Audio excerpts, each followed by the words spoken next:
pag-awi ng pambansang Pilipinas sa pamumuno ng Eponius, nasusundan ang panalangin na pangunahan ni Andre Kiefer Villaseñor mula sa DASC Valles at pag-awi ang himno ng Pasay na muling pangunahan ng Eponius.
Salamat po sa araw nito at sa mga biyayang aming nabigyan.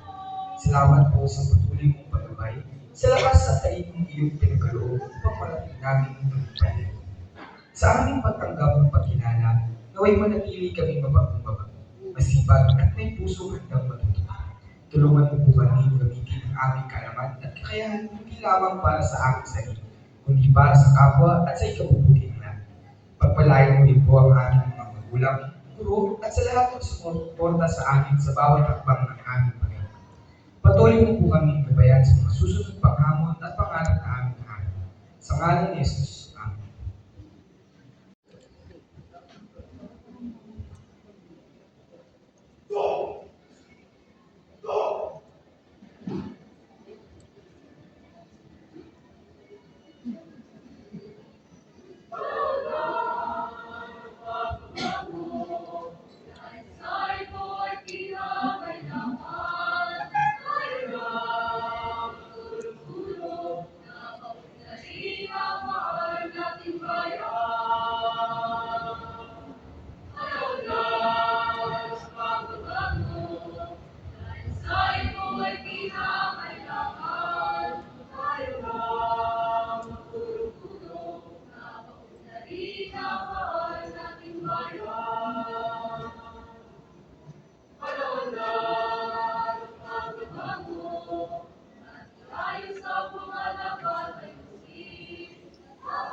Amen.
Maraming salamat. Maaari na po magsupot.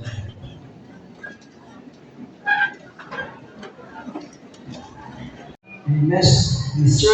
Benedict A. Panaligan, tagapayo ng kasampung balita.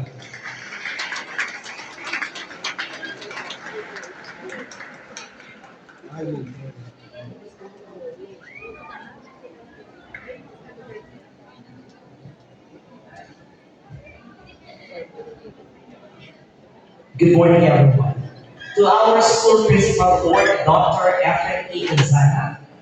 To our assistant school principals, Dr. Bernie D. Nazareno, Mrs. Vanessa B. Infante.